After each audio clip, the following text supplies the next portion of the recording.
सातारा जिल्ह्यातील धरणांमधील पाणीसाठा पिण्यासाठी राखीव ठेवा. पालकमंत्री शंभूराज देसाई यांचे जिल्हा प्रशासनाला थेट निर्देश. एप्रिल आणि मे महिन्यात उन्हाळा कडक असल्याने सातारा जिल्ह्याच्या कोणत्याही भागात नागरिकांना पिण्याचे पाणी कमी पडणार नाही याची दक्षता घ्या. पिण्याच्या पाण्याला सर्वोच्च प्राधान्य द्या. ज्या ठिकाणी टँकरची मागणी येईल त्या भागाला टँकरने पाणीपुरवठा सुरू करा. तसेच जिल्ह्यातील धरणांमधील पाणी हे प्राधान्याने पिण्यासाठी राखीव ठेवा, असे निर्देश पालकमंत्री शंभूराज देसाई यांनी दिले. जिल्हाधिकारी कार्यालयात मंत्री देसाई यांच्या अध्यक्षतेखाली शुक्रवारी पाणी टंचाई आढावा बैठक झाली. जिल्हाधिकारी संतोष पाटील, पोलीस अधीक्षक तुषार दोशी, जिल्हा उपवनसंरक्षक अमोल सातपुते यांच्यासह सर्व प्रांताधिकारी व संबंधित विभागाचे अधिकारी यावेळी उपस्थित होते. जिल्ह्यातल्या टंचाई परिस्थितीच्या आढावा संदर्भातली बैठक या ठिकाणी जिल्हाधिकारी कार्यालयामध्ये होती. यापूर्वी सर्व माननीय आमदार महोदयांनी आपापल्या विधानसभा मतदारसंघाच्या टंचाईच्या बैठका घेतलेल्या आहेत. टंचाईच्या आराखडे त्या तालुक्यातले मतदारसंघातले मान्य आमदार महोदयांचा दाखवून आमदार महोदयांशी चर्चा करून त्या संदर्भातली जी जिल्हा स्तरावर यायची होती ती जिल्हा स्तरावर प्रस्ताव येऊन त्याला मान्यता दिलेली आहे. टँकरला मान्यता देण्याची तर अधिकार राज्य सरकारनं उपविभागीय अधिकारी म्हणजे प्रांताला दिलेले आहेत. त्याप्रमाणे त्या तालुक्यातले आराखडे या ठिकाणी मंजूर केले. गेल्या वर्षी जर पाहिलं आपण तर आज तारखेला जिल्ह्यामध्ये 80 टँकर पिण्याचं पाणी जून अखेर 80 टँकर या ठिकाणी आपण चालू केले. तर आज तारखेला त्याची संख्या 17 पर्यंत खाली आलेली आहे. त्यामुळे संख्या कमी आहे. पण एप्रिल 15 नंतर साधारणतः जून पहिल्या आठवड्यापर्यंत नेहमी संख्या वाढत असते. पण अपेक्षित जी आज मी माहिती घेतली 80 पेक्षा कमी टँकर लागतील असा प्रशासनाचा प्राथमिक अंदाज आहे. तरी सुद्धा उष्णतेचं प्रमाण, जलसाठ्यांचं प्रमाण हे सगळं बघून पण त्या बाबतीत आम्ही तयार आहोत. मी आजही सगळ्या प्रांत अधिकाऱ्यांना सूचना दिल्या. आज जर प्रस्ताव टँकरचा आला तर उद्या व्हिजिट करून साईट व्हिजिट करून प्रांत बीडीओ आणि पाणी पुरवठा अधिकारी लगेच दुसऱ्या दिवशी त्याला मान्यता द्यायची. कुठलाही टँकरचा प्रस्ताव प्रांत अधिकारी कार्यालयामध्ये 1 दिवसापेक्षा जास्त कालावधीत प्रलंबित ठेवायचा नाही. नंबर 2, जिथं जिथं विंगर विहिरी ताबडतोब मारून हव्यात ते अधिकार सरकारनं आता त्या ग्रामपंचायतीला दिले. त्याचा निधी सरकार ग्रामपंचायतीला देते. त्याच्या बाबतीत सुद्धा जिल्हा परिषदच्या पाणी पुरवठा विभागाला सक्त सूचना दिलेल्या आहेत की जिथं जिथं विंगर विहीर मारून हवी आहे ते विंगर विहिरी तात्काळ त्या ठिकाणी मंजूर करून द्याव्यात. विंगर विहिरींची दुरुस्ती म्हणजे जिथं पूर्वी आपण बोर मारलेले आहेत पण त्या खराब आहेत, चालत नाहीत. आपल्याकडे यांत्रिकी विभाग आपला स्वतंत्र जिल्हा परिषदेचा आहे.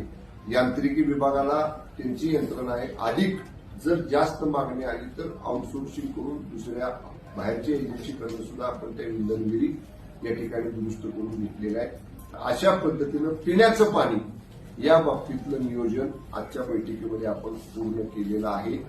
धरणातला पाण्याचा साठा हा जवळजवळ गेल्या वर्षी इतकाच या ठिकाणी आहे. काही ठिकाणी तो कमी आहे. पण धरणातल्या पाण्याचं नियोजन हे फर्स्ट प्रायोरिटी पिण्याचं पाणी, त्याच्यानंतर शेतीचं पाणी अशासारखा जो प्राधान्यक्रम ठरवलेला आहे तशा पद्धतीनं तो प्राधान्यक्रम सक्त पाळायच्या सूचना सर्व अधीक्षक अभियंता, कार्यकारी अभियंता ज्यांच्याकडे मेजर प्रोजेक्ट आहेत, ज्यांच्याकडे मायनर प्रोजेक्ट आहेत त्या सगळ्या अधिकाऱ्यांना या ठिकाणी दिलेले आहेत. आणि कुठल्याही परिस्थितीमध्ये धरणातलं पाणी प्राधान्यानं अगदीच ज्यादा आवश्यकता वाटली तर प्यायसाठी वापरता आलं पाहिजे म्हणून प्राधान्यानं त्यासाठी जो काही कोटा राखीव ठेवलेला आहे तो राखीव ठेवण्याच्या सुद्धा सूचना आजच्या बैठकीमध्ये आपण जलसंपदा विभागाला या ठिकाणी दिलेल्या आहेत. टंचाईच्या कामासाठी लागणारा निधी हा याची पुरेशी व्यवस्था किंवा पुरेशी तरतूद जिल्हा प्रशासनाकडे आहे. मंत्रिमंडळाच्या बैठकीमध्ये चर्चा झाल्यानुसार टंचाई कामासाठी जर अधिकचा निधी जिल्ह्याला लागला तर जिल्हाधिकाऱ्यांच्या मार्फत तसे प्रस्ताव शासनाकडे आले. शासन त्याला निधी उपलब्ध करून देणार आहे.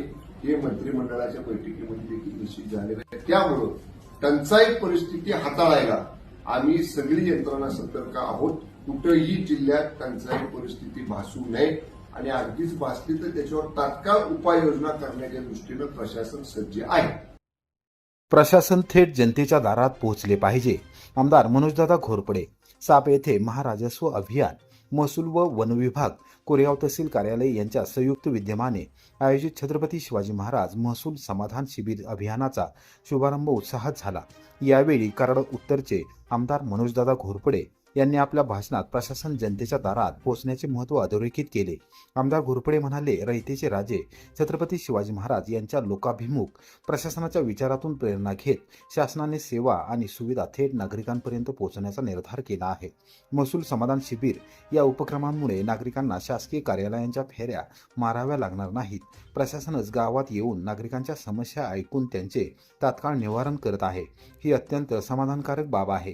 ते पुढे म्हणाले, ग्रामीण भागातील नागरिकांना महसुली कामकाज, कागदपत्रे व विविध योजनांचा लाभ घेताना अनेक अडचणी येतात. मात्र अशा शिबिरांमुळे सर्व सेवा एकाच छताखाली उपलब्ध होत असून नागरिकांचा वेळ व खर्च दोन्ही वाचत आहेत. शासन जनतेच्या सेवेसाठी कटिबद्ध आहे, हे या उपक्रमातून स्पष्ट होते. या शिबिरात विविध शासकीय योजनांची माहिती, अर्ज स्वीकृती, महसुली प्रकरणांचे निवारण, तक्रार नोंदणी व मार्गदर्शन अशा सेवा नागरिकांना देण्यात आल्या. ग्रामीण भागातील नागरिकांनी मोठ्या संख्येने उपस्थित राहून या उपक्रमाला उत्स्फूर्त प्रतिसाद दिला.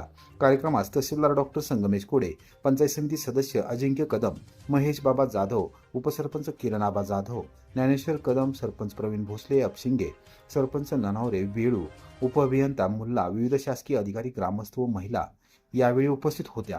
या उपक्रमामुळे ग्रामीण भागातील नागरिकांच्या समस्या तात्काळ मार्गी लागत असून प्रशासनाबद्दलचा विश्वास अधिक दृढ होत असल्याचे चित्र साप परिसरात दिसून आले. ओबीसी आरक्षणाच्या संरक्षणासाठी कोरेगावात आंदोलन, जिल्हा परिषद अध्यक्षपदाबाबत आक्षेप. सातारा जिल्हा ओबीसी संघटनेच्या वतीने ओबीसी आरक्षणाच्या संरक्षणासाठी शुक्रवारी कोरेगाव येथील प्रांताधिकारी कार्यालयावर आंदोलन करण्यात आले. सातारा जिल्हा परिषदेच्या अध्यक्षपदाच्या निवडीच्या विरोधात हे आंदोलन छेडण्यात आले असून पदाधिकारी व कार्यकर्ते सहभागी झाले होते. या आंदोलनात जिल्हाध्यक्ष भरत लोकरे, जिल्हा कार्याध्यक्ष रामचंद्र बनवडे, महासचिव प्रमोद क्षीरसागर, उपाध्यक्ष भानुदास वारके, जयसिंग कुंभार, अनिल लोहार, आनंदा पावसकर, प्रवीण गुरव, ॲडव्होकेट विठ्ठल कदम, सागर कुंभार, महेश कचरे, गणेश कुंभार, सचिन पवार, प्रदीप बोराटे, बबन झोरे, कोरेगाव तालुका अध्यक्ष पांडुरंग सुतार यांच्यासह तालुका व शहर पातळीवरील पदाधिकारी उपस्थित होते. आंदोलनादरम्यान ओबीसी महिलेलाच सातारा जिल्हा परिषदेचे अध्यक्षपद देण्यात यावे अशी मागणी करण्यात आली. संघटनेच्या निवेदनानुसार ओबीसी महिला प्रवर्गासाठी राखीव असलेल्या अध्यक्षपदावर सर्वसाधारण प्रवर्गातील महिलेची निवड करण्यात आल्याचा आरोप करण्यात आला. हा प्रकार संविधान व कायद्याच्या विरोधात असल्याचे संघटनेने स्पष्ट केले.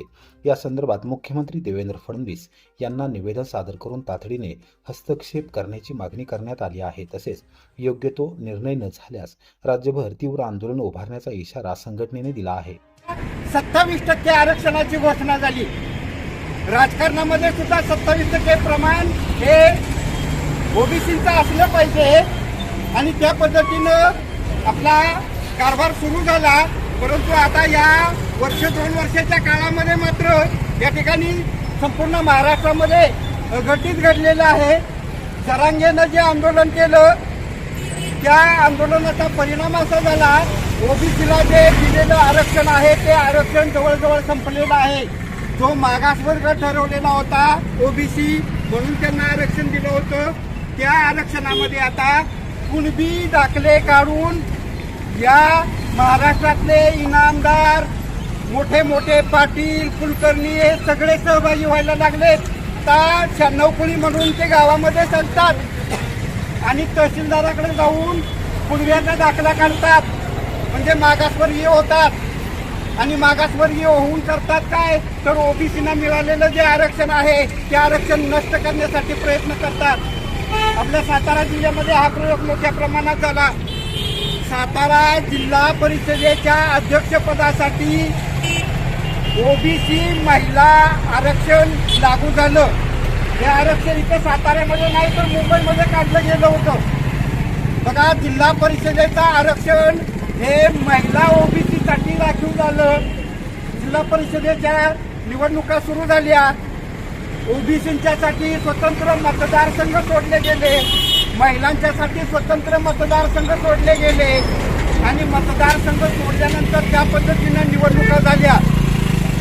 परंतु सातारा जिल्ह्यातल्या अनेक उच्चभ्रू लोकांनी, मराठ्यांनी, 96 कोळी लोकांनी कुणबी म्हणून दाखले काढले आणि आपल्या आरक्षणामध्ये घुसखोरी केली. बंधूंनो, कुणबी हा मागासवर्गीय आहे. तो पहिल्यापासून मंडल आयोगाच्या शिफारशीनुसार ओबीसी मध्ये आहे. परंतु तो आर्थिकदृष्ट्या मागासलेला असला पाहिजे, तो सामाजिकदृष्ट्या मागासलेला असला पाहिजे आणि तो शैक्षणिकदृष्ट्या सुद्धा मागासलेला असला पाहिजे. या तिन्ही कॅटेगरी या समाजानं ओलांडलेल्या आहेत. सातारा जिल्ह्यात कृषी निविष्ठा विक्रेत्यांवर कृषी विभागाची धडक कारवाई. तब्बल 8 परवाने केले निलंबित. खरीप हंगामाच्या पार्श्वभूमीवर युरिया व इतर खतांच्या विक्रीत अनियमितता केल्याचे निदर्शनास आल्याने आणि खतांची विक्री करताना पॉस मशीनचा वापर न करणे, पॉस मशीनवरील साठा व प्रत्यक्ष साठा नोंद वहीतील साठा न जुळणे, शेतकऱ्यांना योग्य प्रकारे बिले न देणे यामुळे जिल्ह्यातील 8 कृषी विक्रेत्यांवर जिल्हास्तरीय भरारी पथकामार्फत कार्यवाही करण्यात आली आहे, अशी माहिती जिल्हा अधीक्षक कृषी अधिकारी भाग्यश्री फरांदे यांनी दिली. सातारा जिल्ह्यातील सर्व होलसेल खत विक्रेत्यांची आढावा सभा घेण्यात आली. खरीप हंगामाकरिता जिल्ह्यात पुरेसा खत साठा उपलब्ध असल्याचे सांगून खत वितरणाबाबत कोणत्याही प्रकारचा काळाबाजार करू नये, अन्यथा सक्त कारवाई करण्यात येईल अशा सूचना देण्यात आल्या होत्या. खरीप हंगाम 2026 पार्श्वभूमीवर जिल्ह्यातील सर्वच खते, बियाणे व कीटकनाशक विक्री दुकानांची तपासणी करण्याची मोहीम कृषी विभागाने हाती घेतली आहे.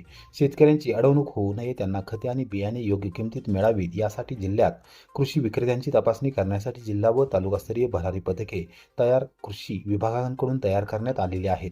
या तपासणीमध्ये युरिया खताची विक्री करताना पॉस मशीनचा वापर न करणे, पॉस मशीनवरील साठा व प्रत्यक्ष साठा नोंदवहीतील साठा न जुळणे, शेतकऱ्यांना योग्य प्रकारे बिले न देणे यासारख्या बाबी उघडकीस आल्या. एप्रिल महिन्यात तपासणीत दोषी आढळलेल्या 8 खत विक्री केंद्रांवर परवाना निलंबनाची कारवाई करण्यात आली आहे.